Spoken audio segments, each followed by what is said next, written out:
கடக ராசி நபர்களுக்கு 2025 ஏப்ரல் மாதத்திற்குண்டான மாத ராசி பலன். கடக ராசி நபர்களை பொறுத்தவரை இந்த ஏப்ரல் மாதங்கிறது சூரியன் உச்சம். அதாவது கடக ராசிக்கு தனாதிபதி, குடும்பாதிபதி, வாக்காதிபதி, அதாவது உங்களுடைய பணத்தை, குடும்ப சூழ்நிலைகள், குடும்ப உறுப்பினர்கள், அடுத்து நீங்கள் பேசக்கூடிய பேச்சுவார்த்தைகள், வாக்கு கொடுக்கறது, இந்த மூணுத்தையும் தீர்மானம் செய்யக்கூடிய கிரகம் சூரியன். பொதுவாகவே கடக ராசி நபர்களுக்கும் சூரியனுக்கும் ஒரு ஒற்றுமை இருக்கும். என்னன்னா, அதாவது சந்திரனுக்கும் சூரியனுக்கும் ஒற்றுமை. ரெண்டுமே ஒளி கிரகங்கள். அதாவது சூரியன் வலுவாக இருக்கும் பொழுது ஆட்டோமேட்டிக்காகவே கடகராசி நபர்கள் கொஞ்சம் பிரைட்டாக இருப்பாங்க. அந்த சமாச்சாரம், அந்த சம்பவங்கள் இந்த மாதத்தில் உண்டு. ஸோ இந்த ஏப்ரல் மாதத்தில் சூரியன் உச்சங்கிறது கடகராசிக்கு 10ஆம் இடத்துடன் நடக்கும். அப்போ இதனால் என்ன நடக்குனாக்கா, மேஜராகவே இந்த மாதத்தை பொறுத்த வரைக்கும் சூரியனை மையப்படுத்தி உங்களுடைய வாழ்க்கை முறைகள் நல்லபடியாக போயிட்டுருக்கும். ஸோ அந்த கலவரங்கள், பிரச்சனைகள், வீண் ஆர்ப்பாட்டம், அழுகை, சில நாள் நல்லா இருக்காது, சில நாள் சோர்ந்து போகிறது, இந்த மாதிரியான ஒரு அன்பேலன்சிங்கோட சூழ்நிலைகள்லாம் இருக்காது. ஒரு பேலன்ஸான ஒரு சூழ்நிலைகள் இருக்கும். பொதுவாகவே நம்மளுடைய லைஃபு அன்றாட வாழ்க்கையில் பார்த்தீங்கன்னா, மேக்சிமம் எல்லா விஷயங்களும் பணத்தை மையப்படுத்தி எல்லா விஷயத்தையும் நம்ம செய்து முடிக்கிறோம். ஸோ பைசா இருந்துச்சுன்னா மேக்சிமம் 95% நம்மளுடைய தேவைகள், நம்மளுடைய ஆளுமை, உத்வேகம், இன்னும் சொல்ல போனால் நம்மளுடைய மகிழ்ச்சி, பணம் அப்படிங்கிறது வந்துடும் இல்லையா? ஸோ இந்த தனாதிபதி உச்சம் இந்த மாதத்தை பொறுத்த வரைக்கும் அப்படிங்கிற ஒரு சூழ்நிலை இருக்கிறதுனால கடகராசி நபர்கள் அவரவர் லெவலுக்கு ஏற்ப பணம் கிடைப்பதற்கான வழிகள் இந்த மாதத்தில் உண்டு. இது கூடுதலாகவோ குறைவாகவோ அவரவர் லெவலுக்கு ஏற்ப இருக்கும். ஸோ பணம் சம்பாதிக்கக்கூடிய ஒரு 10 வயசு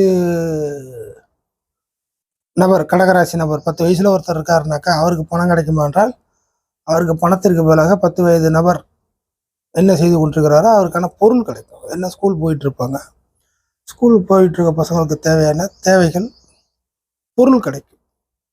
இந்த மாதிரி தான் நீங்கள் எடுத்துக்கணும். ஸோ பணம்னா என்ன, பணம் எப்படி ஹேண்டிலிங் அப்படிங்கிற ஒரு அந்த ஏஜில் இருக்கக்கூடிய அத்தனை கடகராசி நபர்களுக்கும் இந்த காலகட்டங்கள் தனாதிபதி உச்சங்கிறதுனால பணம் எப்படியும் கிடைச்சிடும்.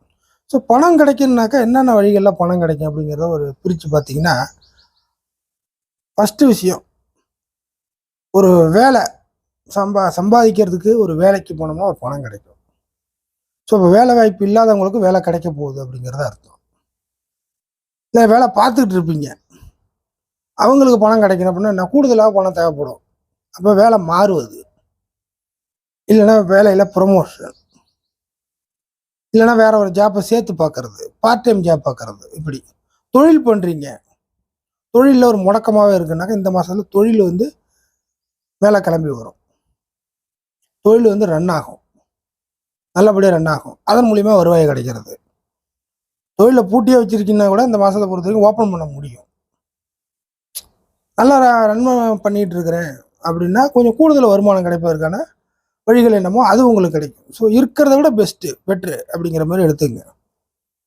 இது மட்டும் இல்லாமல் பணத்தை மையப்படுத்தி கொடுத்த பணம் திருப்பி கிடைக்கிறது. புரியுதுங்களா? எங்கேயாச்சும் கொடுத்துருப்பீங்க, பணம் கிடைக்கிறது.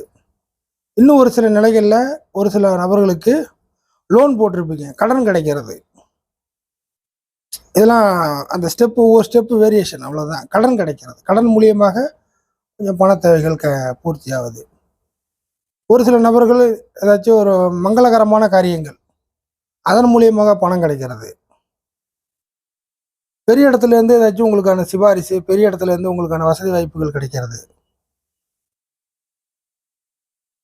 இதெல்லாம் ஒரு எக்ஸாம்பிள். இந்த மாதிரி விஷயத்துலலாம் மேஜராக இருக்கும். இதை பேஸ் பண்ணி தான் பாக்கி மற்ற விஷயத்தில் பணம் கிடைப்பதற்கான வழிகள். பணம் கிடைக்கணுன்னாக்கா என்னென்ன வழிகளில் கிடைக்கணுமோ அத்தனை வழிகள்லையும் கடகராசி நபர்கள் ஈடுபட்டுக்கிட்டு இருக்கும் பட்சத்தில் அந்த வழிகள் மூலியமாக பணம் கிடைக்கும் அப்படிங்கிறத எடுத்துக்கலாம்.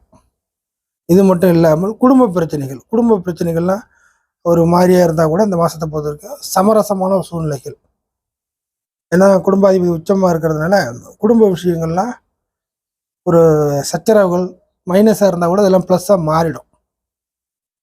அதெல்லாம் போகிற போக்கில் என்ன நடந்துச்சுன்னு தெரில, அந்த பிரச்சனையெல்லாம் கண்டுக்கவே இல்லை, எப்படியே சமாளித்து சமாதானம் ஆயிடுச்சு அப்படிங்கிற மாதிரி ஆகிடும்.